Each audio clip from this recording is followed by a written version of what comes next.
জন্যে, দিন কবুলের জন্যে আমি যার বক্ষ উন্মুক্ত করে দেই, যার দিলটা খুলে দেই, দিন মানার মানসিকতা আমি যাকে দান করি, রব বলেন সে আমার স্পেশাল নূরের উপরে থাকে। অনেক বড় নিয়ামত এটা। সূরা জুমার আয়াত নাম্বার 22 রব্বে কারীম বলেছেন এমনটা। রব বলেন, আফামান শারাহাল্লাহু সাদরাহু লিল ইসলাম ফাহুয়া আলা নূরিম মির রাব্বিহি ফাওয়াইলুল লিল কাসিয়াতি কুলুবুহুম মিন যিকরিল্লাহ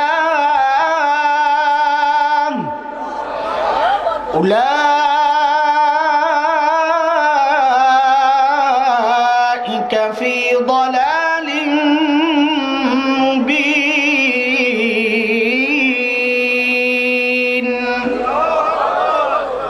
এই আয়াতে রব্বে কারীম এই কথাটা বলেছেন।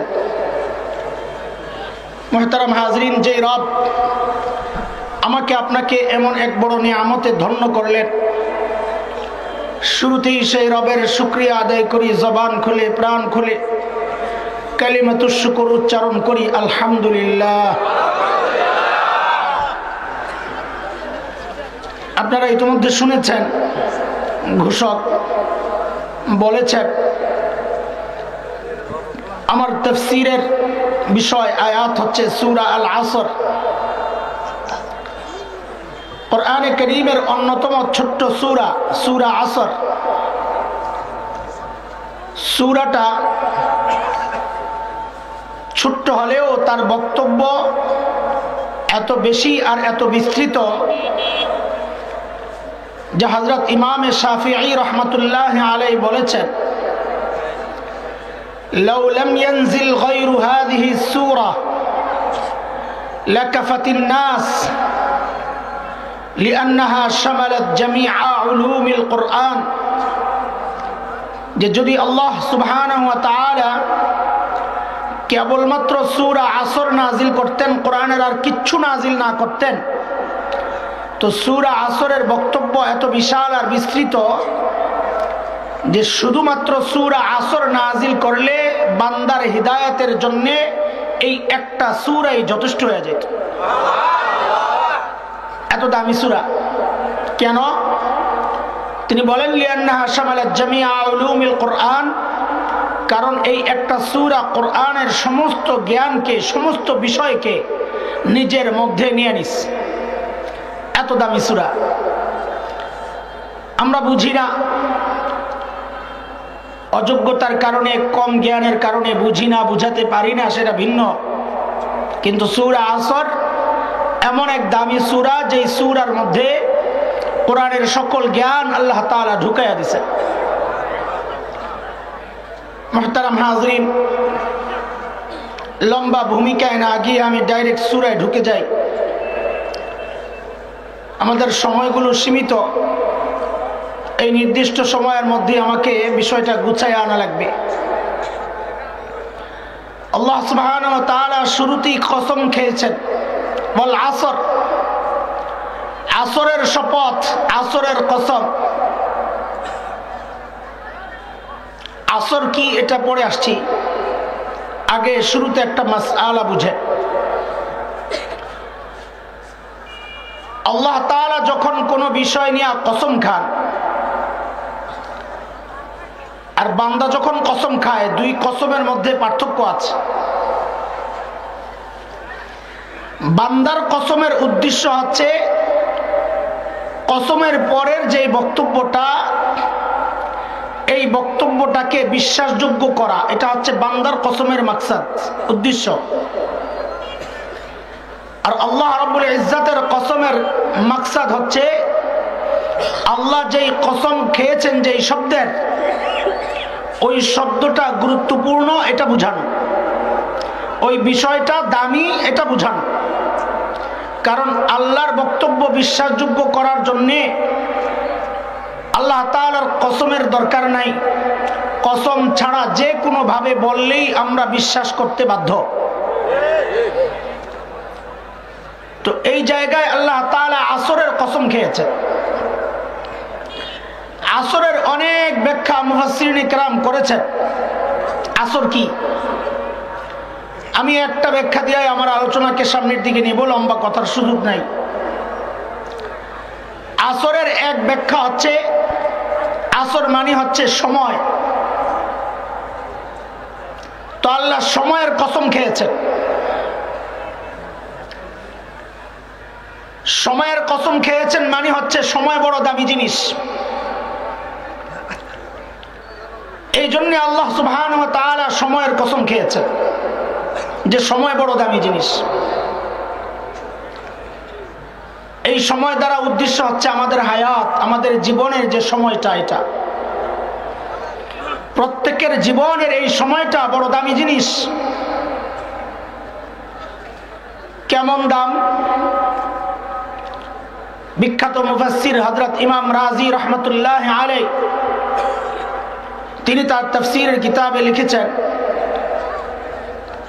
যে আমি এই সূরার ব্যাখ্যা বুঝেছি এক বরফ বিক্রেতার কাছ থেকে। বরফ বিক্রেতা বাজারে বরফ বিক্রি করতেছে আর চিৎকার করে হাঁকাচ্ছে, ইরহামু মাইয়াযুবু রাসু মালিহি। এ ভাই, যার মূলধন গলে যাচ্ছে তার উপর রহম করো, দয়া করো। মানে হচ্ছে তোমরা তাড়াতাড়ি বরফটা কিনো, আমার মূলধন গলে গলে তো শেষ হয়ে যাচ্ছে, আমার উপর দয়া করো, তাড়াতাড়ি আমার বরফ কিনো, না হয়তো আমার মূলধন গলে গলে শেষ হয়ে যাবে।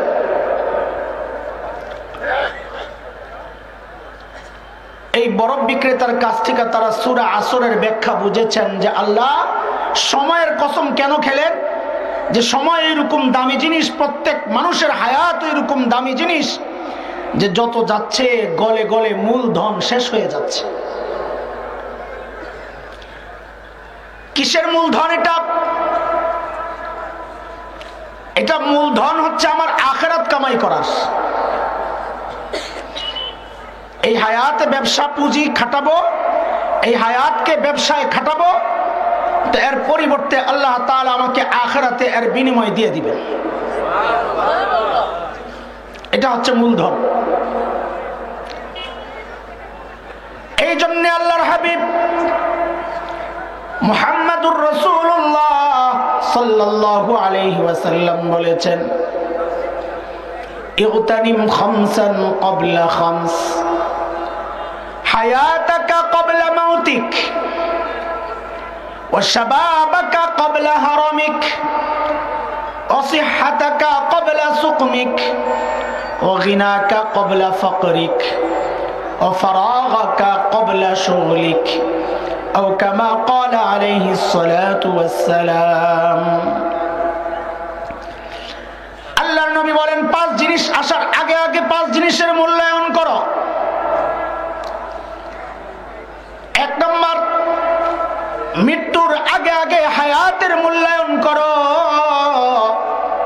হায়াত শেষ হয়ে গেলে আফসোস করা যাবে, লাভ হবে না।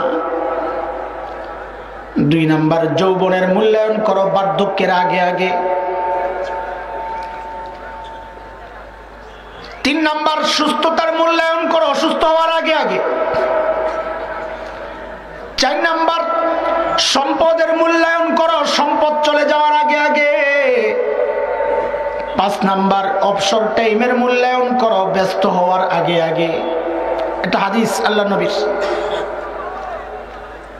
পুরো হাদিসের উপর ব্যাখ্যা আমার পক্ষে সম্ভব না। আমি দুইটা জিনিস নিয়ে, এই সূরার সাথে সম্পৃক্ত যে দুইটা বিষয়, ওই বিষয় নিয়ে একটু কথা বলি। আল্লাহর নবী প্রথমে বললেন, জীবনের মূল্যায়ন করো মৃত্যুর আগে আগে। এই কথাটা বোঝার জন্য দোস্ত একটা ছোট্ট গল্প শোনাই আপনাদেরকে। আমি সচরাচর গল্প বলি না, চেষ্টা করি যতটুকু সম্ভব গল্প থেকে নিজেকে বিরত রাখার চেষ্টা করি। গল্প বলে বলে সময় নষ্ট করি না। সময় নষ্ট না, অনেক সময় দরকার লাগে, কিন্তু চেষ্টা করি যেন কিসসা কাহিনীর মধ্যে না পড়া যায়। যতক্ষণ সম্ভব কোরআনের আয়াতের উপর থাকার চেষ্টা করতেছি। কিন্তু মাঝে মধ্যে এমন পরিস্থিতি আইসা যায় যে মূল বিষয়টাকে বোঝানোর জন্য ওই গল্পটাকে একটু ঢুকাইতে হয়। তাও এমন গল্প বলি না যেই গল্প কোরআন হাদিস আমাদের আকীদা বিশ্বাসের সাথে সাংঘর্ষিক। আজগুবি একটা গল্প বইলা দিলাম পাবলিকরে জমানোর জন্য, এইটা থেকে 100% বিরত থাকি, গুনাহ হবে। গল্পটা হচ্ছে, এক আল্লাহর বান্দা এক পুরাতন কবরস্থানের পাশ দিয়ে যাচ্ছিল।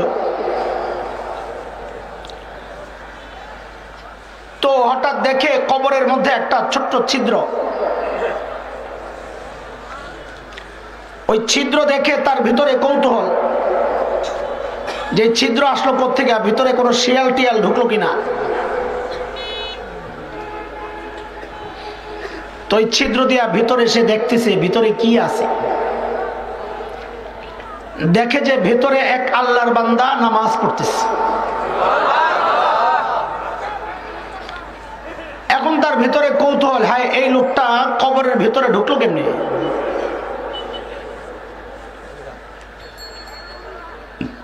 গল্পর আরেকটু আগে যাওয়ার আগে আপনাদের একটা প্রশ্নের জবাব দিয়ে নেই, না হয় আবার ভিতরে ভিতরে খসখস করবে।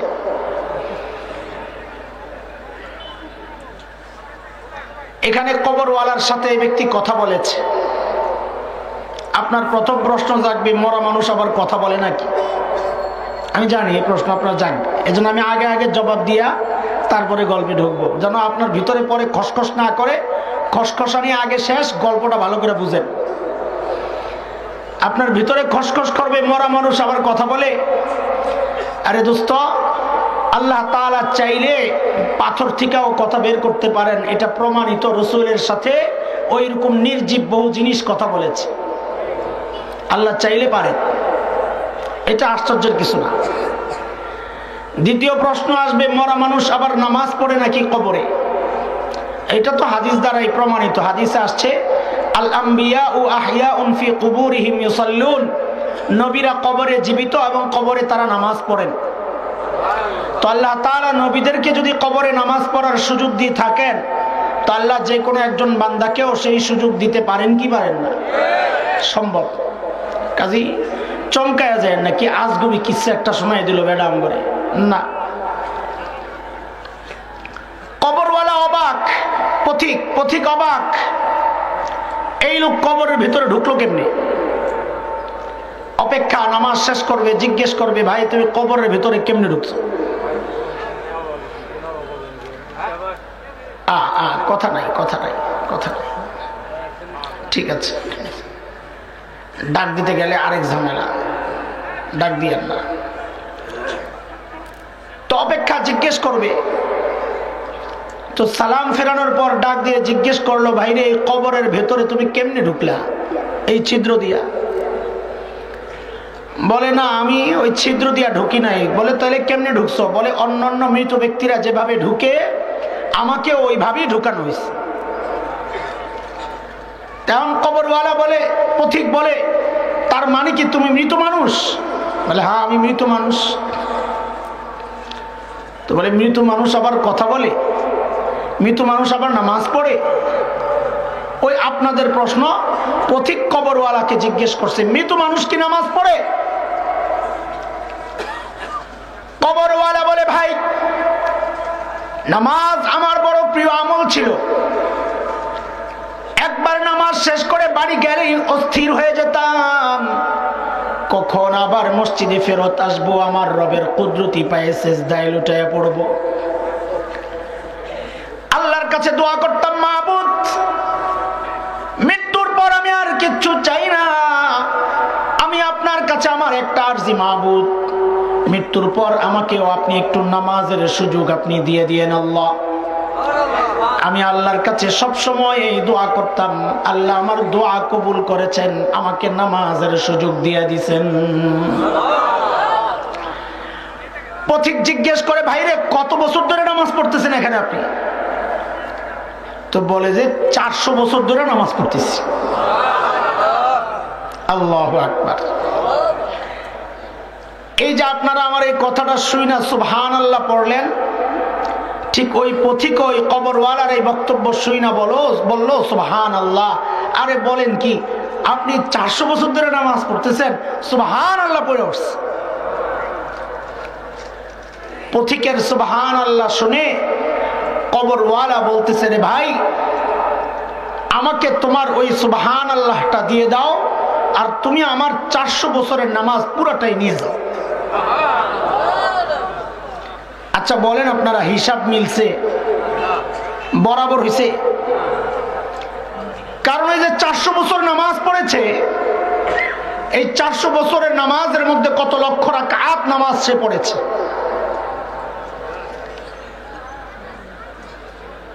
ওই এক রাকাতের মধ্যে কমপক্ষে 9 বার তাসবিহ পড়েছে, সুবহানাল্লাহ। 3 বার রুকুতে, কমপক্ষে 6 বার 2 সেজদায়। তো এক রাকাতে কমপক্ষে কয়বার তাসবিহ পড়ছে? কথা বলেন না? 9 বার। অথচ পথিককে বলতেছে কি, যে আমার 400 বছরের নামাজ তুমি নিয়ে যাও, তোমার ওই একটা সুবহানাল্লাহ আমাকে দিয়ে দাও। আল্লাহু আকবার। পথিক জিজ্ঞেস করে, আরে ভাই, এটা কেমন হিসাব? 400 বছরের নামাজের মধ্যে কত সুবহানাল্লাহ তুমি পড়ছো, আমার এক সুবহানাল্লাহ নেওয়ার জন্য তুমি অস্থির, ব্যাপার কি? তো কবরওয়ালা কি জবাব দিল? জবাবটা বুঝার জন্য আপনাদেরকে সহজ রাস্তায় আমি বোঝানোর চেষ্টা করতেছি। পরীক্ষার হলে চলে, পরীক্ষার হলের মধ্যে জবাব লেখার জন্য নির্দিষ্ট একটা টাইম থাকে কি থাকে না? না আনলিমিটেড, যতক্ষণ পারো লেখো, এমন নির্দিষ্ট টাইম থাকে। 1 ঘন্টা হোক, 1.5 ঘন্টা হোক, 2 ঘন্টা হোক, 3 ঘন্টা হোক। নিয়ম হচ্ছে নাম্বার পাওয়ার জন্য তোমাকে ওই টাইমের মধ্যে লিখতে হবে। টাইমের মধ্যে যাই লিখবা সঠিক হইলে লেখার মধ্যেই নাম্বার, খোঁচা দিলেই নাম্বার। কিন্তু কেউ যদি হল থেকে বের হইয়া বাড়িতে গিয়া পুরা উত্তরগুলো সঠিকভাবে 100% কারেক্ট করে লেখা আনে, আইনা প্রিন্সিপালের কাছে জমা দেয়, স্যার লেখা আনছি। কি এটা? বলে পরীক্ষার খাতা। কই লেখছো? বাড়িতে যাই লিখছি। নাম্বার পাবে না পিঠা খাবে? জোরে বলেন। কারণ কি? পরীক্ষার হল থেকে বাইর হইলে নাম্বার পাওয়া, যত ভালোই লেখো, পরীক্ষার হল থেকে বাইর হইলে নাম্বার পাওয়ার কোনো সুযোগ নাই। ঠিক কবরওয়ালা ওই জবাবটাই দিয়েছে। ভাইরে, তুমি তো পরীক্ষার হলের মধ্যে আছো, দুনিয়া পরীক্ষার জায়গা, তুমি তো পরীক্ষার হলের মধ্যে আছো, আমি তো বের হয়ে গেছি। এই যে 400 বছর থেকে নামাজ পড়তেছি, আমার আমল নামায় একটা নেকিও লেখা হয় নাই। আর তুমি একবার সুবহানাল্লাহ পড়েছো। হাদিস কি বলে? একজন মানুষ যখন একবার সুবহানাল্লাহ পড়ে, আল্লাহ তাআলা তার জন্য জান্নাতে এমন একটা গাছ লাগাইয়া দেন। আল্লাহর নবী বলেন, একটা প্রচন্ড তেজি ঘোড়া যদি ওই গাছটার চারপাশে, গাছটার গোড়ার মধ্যে দৌড়ায়, এক পাশ থেকে দৌড় শুরু করবে, 500 বছর দৌড়ায় ও গাছের গোড়া শেষ করতে পারবে না। এই যে সুবহানাল্লাহ পড়ছেন, গাছ কিন্তু আরেকটা লাগছে আপনার।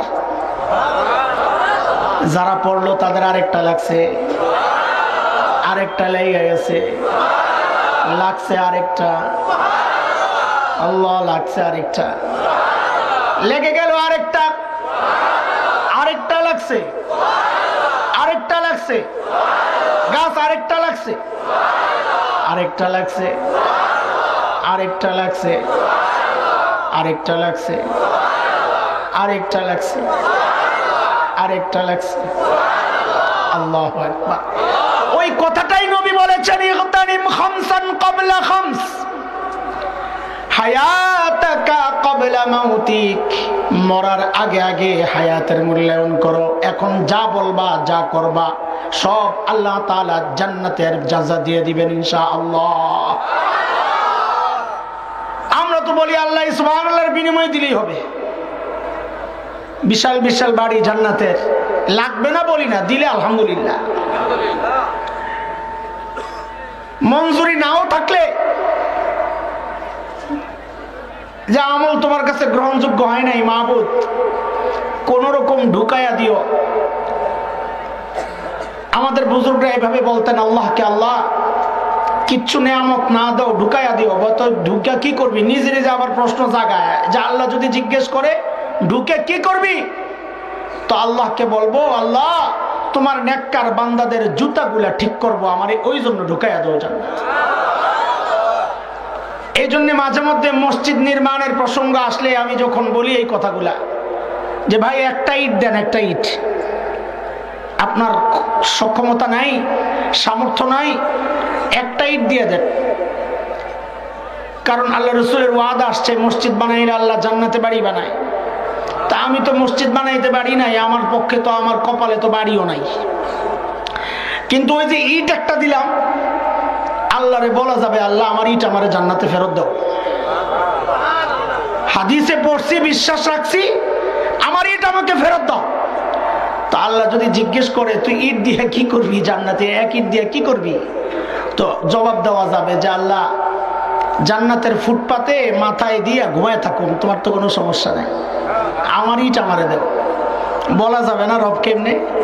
আরে বাচ্চারা মার কাছে আবদার করে, মা সন্তানকে মায়া করে বইলা, তোমার রব তোমার মায়ের চেয়ে হাজার কোটি গুণ বেশি তোমাকে মায়া করে। তুমিও রবকে এইভাবে আবদার করে করে আল্লাহর কাছে বলো, আল্লাহ দেও আমারে, দিতে হবে আমাকে। বলা যাবে না ইনশাআল্লাহ? রাতের আধারে চুপচাপ এরকম আল্লাহর সাথে কথাবার্তা বলা, মহাব্বত বাড়ে। আল্লাহর সাথে মহাব্বত বাড়ানোর যে পদ্ধতিগুলো আমাদের বড়রা বলেছেন, তার মধ্যে অন্যতম একটা পদ্ধতি হচ্ছে যে আল্লাহর সাথে চুপে চাপে একা একা কথা বলা, একা একা কথা বলা। তুমি বানাইছো আমারে, হ্যাঁ, আমার সাথে দুশ্মন দিছো তো তুমিই দিছো, নফস দিছো বা মাহবুদ তুমিই দিছো, আমার দোষ, আমি গুনাহ করছি, কিন্তু আমারও তো তুমি মায়া করে বানাইছো জাহান্নামে দেওয়ার জন্য না।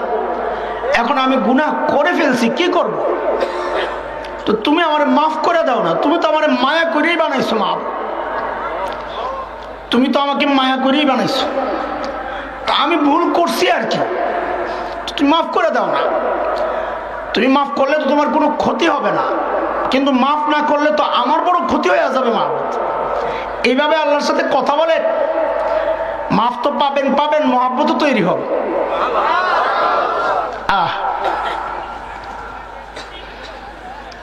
আল্লাহর নবী বলেন, ইগতানিম খামসান ক্বাবলা খামস, হায়াতাকা ক্বাবলা মাউতিক ওয়া শাবাবাকা ক্বাবলা হারামিক।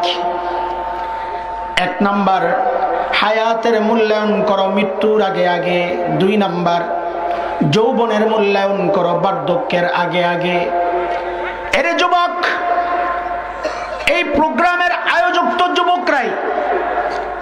এখানেও আমি খেয়াল করলে দেখলাম অধিকাংশ যুবক, অধিকাংশ আমার চেয়ে বয়সে কম। আল্লাহর নবী বলেছেন এই যৌবনের মূল্যায়ন করার জন্যে। আমিও তো একদিন তোমাদের মতো যুবক ছিলাম রে ভাই। মালাকুল মউত তুমি মনে করো না খালি বুড়াদের পিছনে ঘুরে, না না, আমি আর তুমি যখন শৈশবে ছিলাম, মালাকুল মউত আমাদের পিছনে পিছনে লাগা ছিল, হুকুম পায় নাই, ধরে নাই। আমি আর তুমি পালায়া গেলাম কৈশোরে, কৈশোরে শৈশব থেকে কৈশোরে গেলাম, মালাকুল মউত কিন্তু পিছনে পিছনে দৌড়াচ্ছে রে দোস্ত। আমি আর তুমি কৈশোর থেকে যৌবনে পালালাম, মালাকুল মউত কিন্তু পেছনে পেছনে দৌড়াচ্ছে। আমি আর তুমি যৌবন থেকে বার্ধক্যে ঢুকে গেলাম, মালাকুল মউত কিন্তু পেছনে পেছনে দৌড়াচ্ছে। এরে বুড়া বাবারা, বার্ধক্যের পর তো আর কোনো ভাগার জায়গা নাই। শৈশব থেকে কৈশোরে আসলাম ভাইগা, কৈশোর থেকে ভেগে যৌবনে ঢুকলাম, ভেগে যৌবন থেকে বার্ধক্যে ঢুকলাম, এখন তো আর পালানোর কোনো জায়গা নাই। এই জন্যে মাঝে মধ্যে আয়নায় যখন দাড়িগুলা দেখি, আরে যখন দেখি এক দুইটা দাড়ি তো সাদা হয়ে গেছে, আস্তে আস্তে সাদার সংখ্যা খালি বাড়তি আছে, বাড়তি আছে, কমে না। চুলগুলার দিকে তাকাইলে দেখি সাদা হচ্ছে আস্তে আস্তে, কলিজাটা মোচড় দিয়ে উঠে। আরে আল্লাহ যৌবনের ওই নিয়ামত আমি কোনো কাজে লাগাইতে তো পারি নাই। আরে ওই নিয়ামত তো হাত ছাড়া হয়ে গেছে, এখন তো আমার কোনো উপায় নাই। এখন চাইলেও তো অনেক আমল করা যায় না রে যুবক। ওই বুড়া মানুষগুলোর দিকে তাকায় দেখো, মসজিদের মধ্যে দেখো চেয়ারে বৈশা বৈশা নামাজ পড়তেছে, তুমিও তো নামাজি।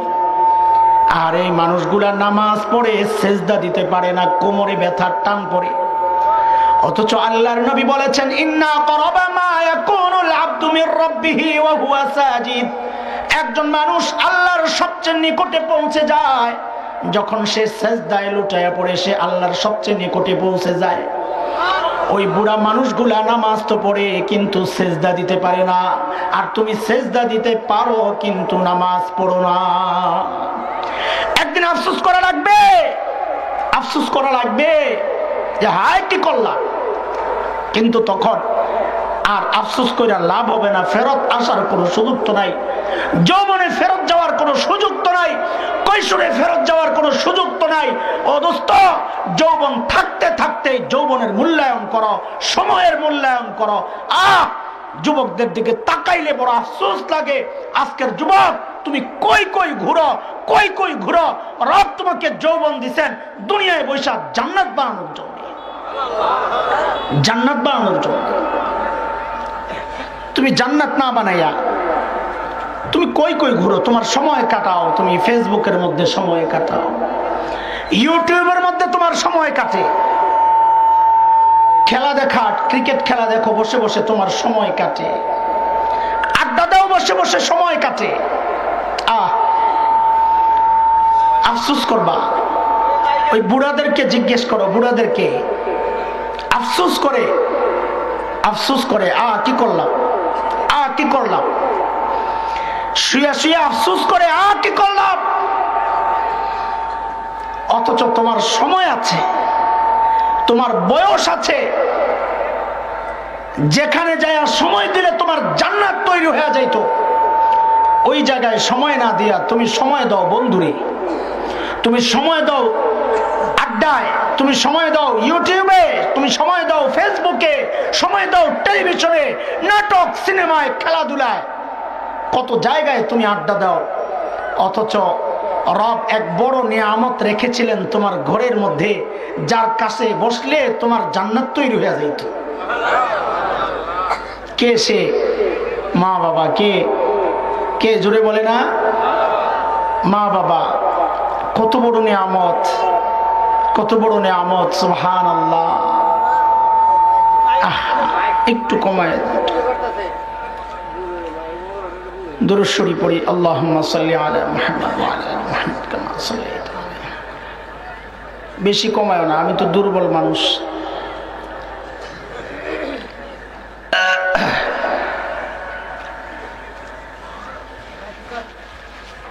আরে ভাই,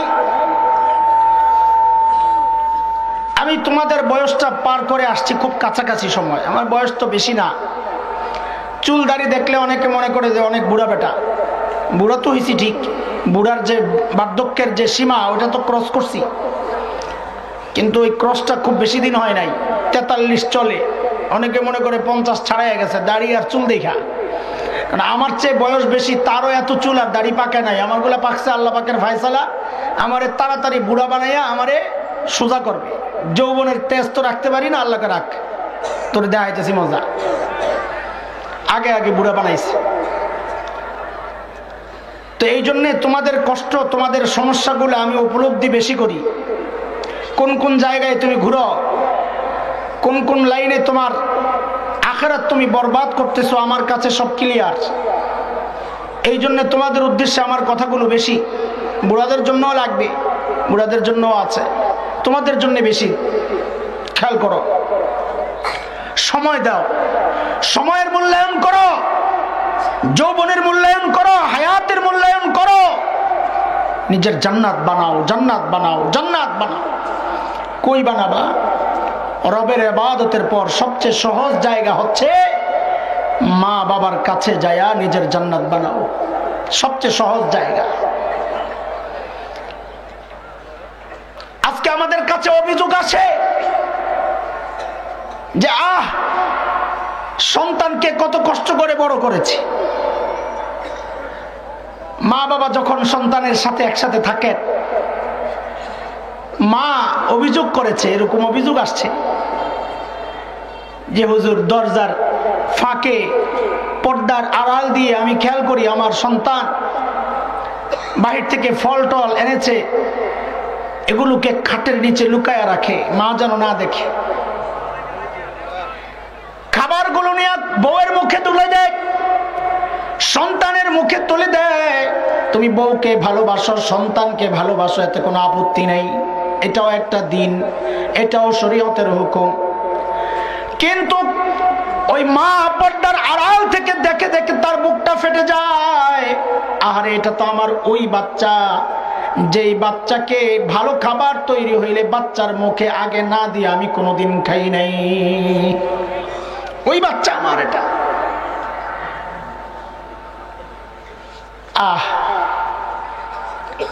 দুনিয়ায় কই কই সময় দাও তুমি, খাজার কাছে যাও, পীরের কাছে যাও, আমার কোনো বাধা নাই। যদি শিরিক না করো, বিদআত না করো, আল্লাহ ওয়ালা বুজুর্গের কাছে তুমি হাদিয়া নিয়ে যাও, আমার কোনো বাধা নাই। কিন্তু রে দোস্ত, এমন কোন হাদিস তো নাই যে কারো উপর তার পীর নারাজ হইলে সে জাহান্নামে যাবে, এমন তো কোনো হাদিস নাই। শ্বশুর নারাজ হইলে জাহান্নামে যাবে, এমন তো কোনো হাদিস নাই। উস্তাদ নারাজ হলে জাহান্নামে যাবে, এমন কোনো হাদিস তো নাই। নেতা নারাজ হইলে জাহান্নামে যাবে, এমন কোনো হাদিস তো নাই। কিন্তু আল্লাহর নবী বলেছেন, মা বাবা অসন্তুষ্ট, তোমার ঈমান পাক্কা ঈমান থাকলেও তুমি সোজা জাহান্নামে চলে যাবা। নাউযুবিল্লাহ, নাউযুবিল্লাহ। আল্লাহর নবী বলেন, হুমা জান্নাতুকা ওয়া নারুকা, মা বাবাই তোমার জান্নাত, মা বাবাই তোমার জাহান্নাম। এরে দোস্ত, হাত পায়ে ধইরা বলা যায়, হাত পায়ে ধইরা বলা যায়, আল্লাহর এই হুকুমটার উপর আমল করো, জীবন গড়ে যাবে, দুনিয়া বনে যাবে, আখিরাত বনে যাবে। দুনিয়াও উঠে যাবা, আখিরাত জান্নাতও বনে যাবে। রব বলেছেন যে চারটা হুকুমের শেষ হুকুম, রব বলেন ওয়াখফিদ লাহুমা জানাহাল যুল্লি মিনার রাহমাহ, মা বাবার সামনে বিনয়ের ডানাগুলা মেলে ধরো। বিনয়ের ডানা কেমনে মেলবা? ডানা কই তোমার? আমাদের বড়রা আমাদেরকে শিখাইছেন, আহারি মাথার টুপিটা খুইলাম, মার সামনে ধরো যায়, বাবার সামনে ধরো, মার হাতটা মাথার মধ্যে মুছো, বাবার হাতটা মাথার মধ্যে মুছো। এরে দোস্ত, খোদার কসম খায়া বলে যাই, কোন সন্তানের বাবা মার রহমতের মায়ার হাত যদি ওই সন্তানের মাথার উপর থাকে, দুনিয়ায় তাকে ঠেকানোর ক্ষমতা কোনো শক্তির নাই। কসম করে বললাম, তাকে আটকানোর ক্ষমতা কারো নাই। যাও, জানো না আমার কলিজা কি অবস্থা, তুমি জানো না? একবার যাও, যায় মাফ চাও, দেখবা সব ভুলে গেছে। মাকে খুশি করো, সময় দাও মার কাছে, বাবার কাছে। আড্ডাবাজিতে সময় দিও না, মার বাবার কাছে বসে বসে চেহারার দিকে তাকাও, আমল নামায় হজ উমরার সওয়াব আল্লাহ লিখে দিবেন। জান্নাত তৈরি করা কত সোজা। তুমি কই কই ঘুরো, কই কই সময় নষ্ট করো, কি করবা? আমি শিখাইয়া দিই, আমার নিজের ঘটনা আমি শোনায়া শোনায়া তোমাদেরকে উৎসাহিত করি, শেখানোর জন্য, বুঝানোর জন্য। আমার ছোট্ট একটা মেয়ে আছে, আরো 3 বছর আগের কথা।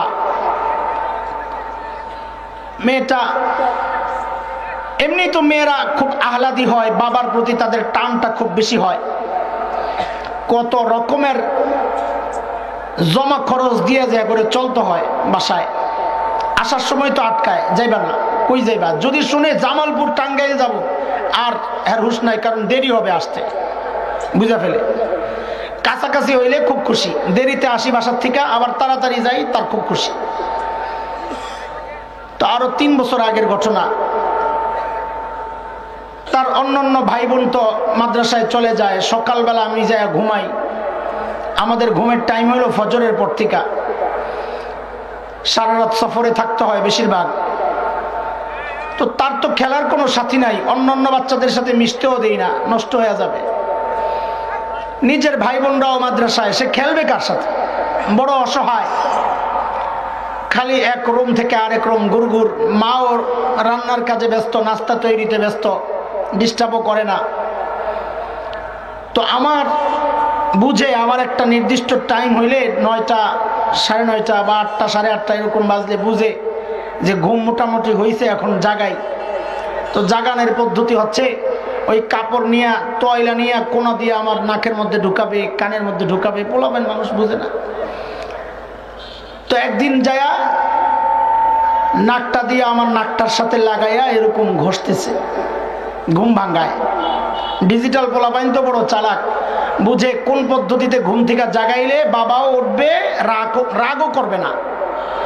তো যায়া নাক দিয়া এরকম নাক ঘষতেছে, নাক ঘষতেছে। আমার ঘুম ভেঙে গেছে কিন্তু আমি তাকাই না। এটাও আর এক আজীব কথা, মনোযোগ দিয়া শুনেন। আমার ঘুম ভেঙে গেছে কিন্তু আমি তাকাই না। কেন? কারণ আমার বড় ভালো লাগতেছে, আমার বাচ্চাটা আমার নাকের সাথে নাক ঘষতেছে, আমার বড় ভালো লাগতেছে। ঘুম ভেঙে গেছে, তাকাই না। কারণ তাকাইলে সে এই কাজ ছেড়ে দিবে, বন্ধ করে দিবে। এই ঘটনা থেকে আমাদের বড়দের যে ব্যাখ্যা কত সহজ করে দিয়েছেন আমাদের জন্য, যে মানুষ বান্দা আল্লাহর কাছে কত রকমের প্রার্থনা করে, কান্নাকাটি করে। আল্লাহ অনেক সময় দোয়া কবুল করেন না। আমার কাছে মনে হয় দোয়া কবুল করেন না, আসলে দোয়া কবুল হয়ে গেছে, আখিরাতে পাবো। আল্লাহ নগদে আমাকে দেন না কেন? আল্লাহ জানেন বান্দারে তোরে দিলে তো তুই এই যে আমার দরবারে আইসে এরকম আকুতি কাকুতি মিনতি করছিস, আমি দিলেই তো তুই চলে যাবি। বান্দারে তুই আমার দরবার ধরে পড়ে থাক, এটা আমার বড় ভালো লাগে, তুই পড়ে থাক, পড়ে থাক। এই জন্য আল্লাহ আমার দোয়াটা নগদে কবুল করেন না, আমি যেন দরবার ধরে পড়ে থাকি। ঠিক আমার বাচ্চা নাক দিয়ে এমন করতেছে, আমার ঘুম ভেঙে গেছে, আমি তাকাই না। কেন তাকাই না? যে তাকাইলেও তো চলে যাবে। হঠাৎ মনে পড়লো, আরে আমার বাচ্চা আমার নাকে নাক লাগায়া ঘষে, আমার তো বড় ভালো লাগছে। পাশের রুমে তো আমার মা শুয়ে আছেন, হারে না জানি তারও মনে চায় তার বাচ্চা যাইয়া তার নাকের সাথে নাক ঘষুক। মা বাবার সামনে বাচ্চারা তো বড় হয় না, তুমি যত বড় আল্লামা হও, মা বাবার সাথে কিন্তু তুমি ছোট্ট বাচ্চা। মা বাবার সামনে সন্তান ছোটই থাকে, বড় হয় না। মনে পড়ার সাথে সাথে শোয়া থেকে ওঠা, পাশের রুমে মার কাছে গেলাম, যায়া দেখি মা শুয়ে আছেন। 3 বছর আগের ঘটনা, মা তখন জিন্দা ছিলেন, জীবিত ছিলেন। যায়া মা শুয়ে আছেন, যাই আমার নাকটার সাথে নাকটা লাগায় এরকম ঘষা শুরু করলাম। মার ঘুমিয়ে গেছে, তাকায় আমাকে দেখাই লাভ দিয়া উঠা আমারে জড়াইয়া ধরছে, বুকের সাথে জড়াইয়া ধইরা ঝরঝর করে চোখ থেকে পানিগুলা পড়া শুরু হয়েছে। হাত দুটা আসমানের দিকে উঠাইয়া বলে, আল্লাহ আমার মনিটারে তুমি দুনিয়া আখিরাতের বাদশা বানাইয়া দিও। আমার মা আমার জন্য ওইভাবে হাত তুলে তুলে দোয়া করছে। দোস্ত, আমার মা বইলা না, দুনিয়ার সমস্ত মায়ের দোয়া আল্লাহ কবুল করে না। দোস্ত, তোমার মা, তুমি মনে করো না হুজুর আপনার মা তো বুজুর্গ মানুষ ছিলেন, আপনার মায়ের দোয়া কবুল হয়েছে। এর দোস্ত, মায়ের দোয়া কবুল হওয়ার জন্য মা বুজুর্গ হওয়া জরুরি না, মা হওয়া জরুরি। মা হইলেই দোয়া আল্লাহর কাছে সরাসরি যাবে, বাবা হইলেই দোয়া আল্লাহর কাছে সরাসরি যাবে। যাও না, আজকে যাও না, যায়া মার সাথে একটু ঘষাঘষি করো না বাচ্চাদের মতো, যায়া বাচ্চা হয়ে যাও। মার পায়েরা ধইরা বড়, এরে মা, হাদিসে আসছে তোর পায়ের নিচে আমার জান্নাত, যতক্ষণ পর্যন্ত ক্ষমা করবা না মা, আমি তোমার পা ছাড়বো না রে মা। পাও ধরে পড়ে থাক, যায় বাবার পাও দুইটা যায় ধরে পড়ে থাক। যুবক, মার কাছে বেশি বেশি সময় দে, বাবার কাছে বেশি বেশি সময় দাও। জান্নাত বানাও, জান্নাত বানাও। হায়াতের মূল্যায়ন করো, যৌবনের মূল্যায়ন করো। একদিন এই মা চলে যাবে, তখন কিন্তু নিজের জান্নাত বানানোর আর সুযোগ থাকবে না। আমার মতো পুরা কপাল যারা আছে, বাপ নাই মাও নাই, কত আফসোস করি, হায় কি করলাম, হায়াত চলে গেল, নিজের জান্নাত বানানোর কত সুবর্ণ সুযোগ ছিল, হাত ছাড়া হয়ে গেছে রে দোস্ত। এখন আফসোস করি, আফসোস করি। আমার মতো এরকম পোড়া কপাল মানুষ তো এখানে অনেক আছে। কি করবা তুমি? মা বাবা চলে গেছেন, নিজের জান্নাত তৈরির সুযোগটা তুমি হাতছাড়া করছো। এখন আরেকটা কাজ তোমাকে করতে হবে, এইবার তুমি তোমার মা বাবার জান্নাত বানাও। মা বাবা যখন জীবিত থাকে নিজের জান্নাত বানাও, মা বাবা যখন কবরে চলে যায় তুমি দুনিয়ায় বসে বসে মা বাবার জান্নাত বানাও। কেমনে বানাবা? রব শিখায়া দিয়েছেন, রবের কাছে বলো, রব্বির হামহুমা কামা রব্বায়ানি সগীরা। ওই যে আল্লাহ মা বাবা আমারে ছোটবেলায় যেমনি লালন পালন করছে মায়া কইরা, ওগুলা ছোটবেলার দৃশ্যগুলা মনে করবা। যাহারে তুমি তো জানো না, এই জন্য বলি, বহু বাবা আছে জীবনে একটা দামি জামা পরেন নাই, মা জীবনে একটা দামি জুতা পরেন নাই, তোমার সুখের চিন্তা করে রে দোস্ত। অসুস্থ হয়েছেন, চিকিৎসা করার নাই। এরে মাদ্রাসার ছাত্ররা, এরে ছোট্ট ছোট্ট যুবক ভাইরা, তোমরা জানো না এটা? বাবা আমি জানি অসুস্থ, নিজের চিকিৎসা করায় না, খরচ হবে বাচ্চাদের ভবিষ্যৎ। আরে টাকাটা খরচ না করলে আমার বাচ্চার মুখে একটা ভালো খাবার তুলে দিতে পারো, এই চিন্তায় নিজের রোগের চিকিৎসা করায় না মা বাবা। একটা ভালো খাবার তৈরি হইলে আগে তোমার মুখে দিবেন, তোমার মুখে না দেওয়া পর্যন্ত মা বাবার মুখে ওই খাবার যায় না। তুমি জানো না এটা? আরে তুমি যখন ছোট্ট ছিলা, মায়ের পেটের ভেতরে যখন ছিলা, দুনিয়ার সবাই খেতে বসছে, তোমার মা হঠাৎ করে দাঁড়ায় গেছে, কেন তুমি জানো না? কারণ তুমি পেটের মধ্যে মাকে অনবরত পা দিয়ে আঘাত করতেছিলা, মা আর বসতে পারে না, দাঁড়ায় গেছে। দুনিয়ার সবাই যখন ঘুমায়, তোমার মা ছটপট করে রাস্তায় ঘুরে, ঘরের ভিতরে ঘুরে, কেন তার ঘুম আসে না? তুমি তো পেটের মধ্যে খালি আঘাত করতেছো, লাথির উপর লাথি দিতেছ রে দোস্ত। তুমি যখন জন্ম নিয়েছ তোমার মা রক্তাক্ত হয়েছে। একজন মানুষ শহীদ হয়ে গেলে তার শরীর থেকে যেভাবে রক্তগুলা ঝরে, তোমার মার থেকে ওই রক্তগুলা ঝরেছে রে বাবা। তোমার বাবাকে তুমি দেখো, রাতের ঘরে ফিরে তুমি জানো না, তোমার উজ্জ্বল ভবিষ্যতের চিন্তায় ওই বেচারা সারাটা দিন নিজের আরামকে কোরবানি কইরা মেহনত করতেছেন, মাথার ঘাম পায়ে ফেলতেছেন রে দোস্ত। এগুলা মনে করে করে আল্লাহকে বলো, রব্বির হামহুমা কামা রব্বায়ানি সগীরা, রব্বির হামহুমা কামা রব্বায়ানি সগীরা। মার জন্য বাবার জন্য দোয়া করো, তাদের জান্নাত বানাও, জান্নাত বানাও। আল্লাহ তৌফিক দিক, আমিন। আল্লাহর নবী বলেন, শাবাবাকা ক্বাবলা হারামিক।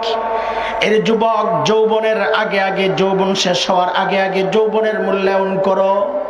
বুড়া হয়ে গেলে চাইলেও তুমি ওই আমল করতে পারবা না যৌবনে যেটা পারবা। সময়ের মূল্যায়ন করো দোস্ত। ওই যে তাসবিহ পড়ে পড়ে গাছ লাগাইলাম, এটা একটা উদাহরণ দেখাইলাম যে এইভাবে চিন্তা করে করে আমল করো, যাই করবা আখিরাতে পাবা, যাই করবা আখিরাতে পাবা। সকাল বিকালের তাসবিহগুলো চালু করে দাও। আমলের উপর সারাক্ষণ থাকার সবচেয়ে সহজ পদ্ধতি, সারাক্ষণ আমলের মধ্যে থাকার সবচেয়ে সহজ পদ্ধতি হচ্ছে আমি যেই কাজটাই করব সুন্নত মোতাবিক করব, সুন্নতের মতো করব, আমার নবী যেভাবে করেছেন ওইভাবে করব। এটা হচ্ছে সার্বক্ষণিক আমলে থাকার সবচেয়ে সহজ পদ্ধতি, সবচেয়ে সহজ পদ্ধতি। ঘরে ঢুকতেছে,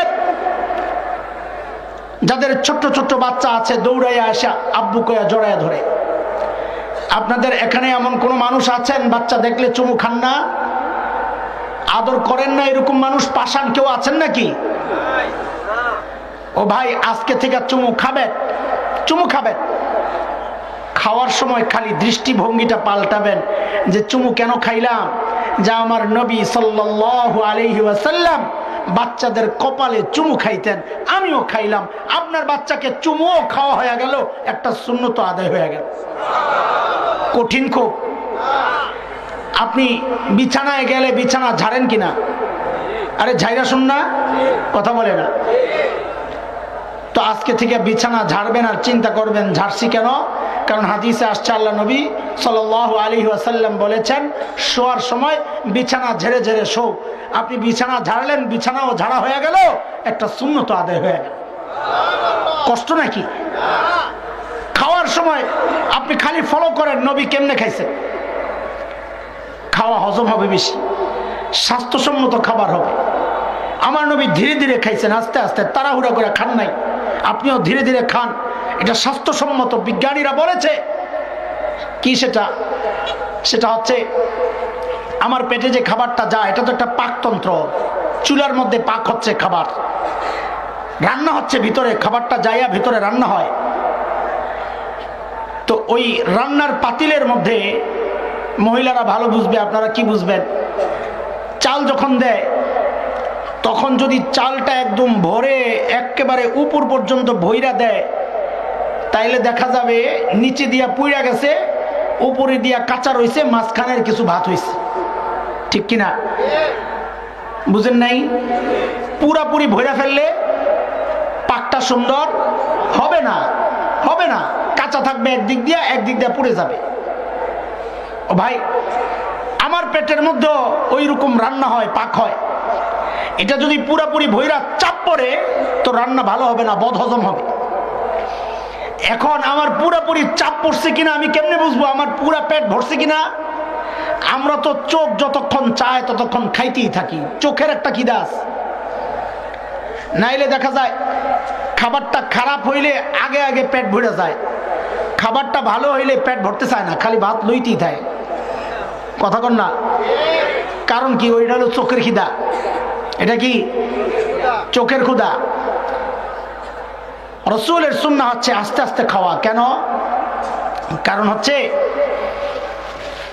আল্লাহ তাআলার কুদরতি নিজাম, এটা ব্যবস্থা চমৎকার।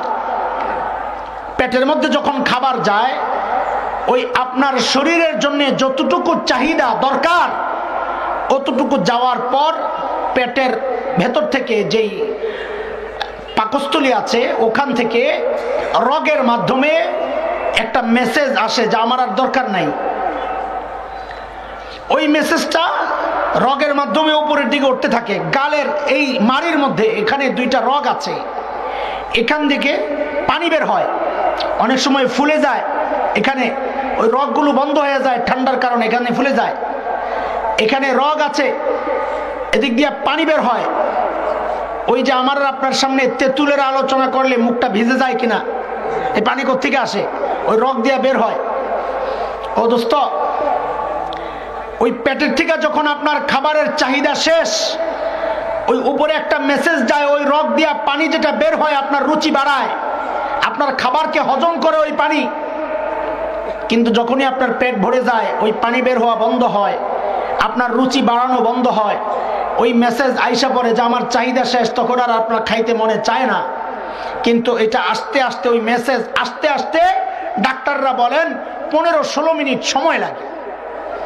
ওই 15-16 মিনিট সময়ের মধ্যে মেসেজ আসার আগে আগে আপনি যতক্ষণ দিতে থাকবেন আপনাকে মানা করবে না, সে বলবে আরো দাও, আরো দাও। কারণ ওদিকটা মেসেজ আসতে আসতে দেরি লাগতেছে, আপনি মেসেজ পান নাই, আপনি শুধু খাচ্ছেন আর খাচ্ছেন, খাচ্ছেন আর খাচ্ছেন।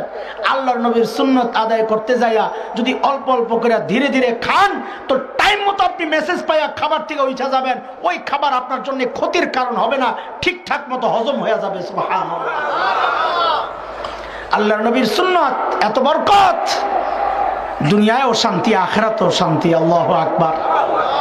এই জন্য বলি দোস্ত, সময় কাজে লাগাবেন কেমনে, হায়াতকে মূল্যায়ন করবেন কেমনে, উলামায়ে কেরামের কাছে এসে এসে জানবেন।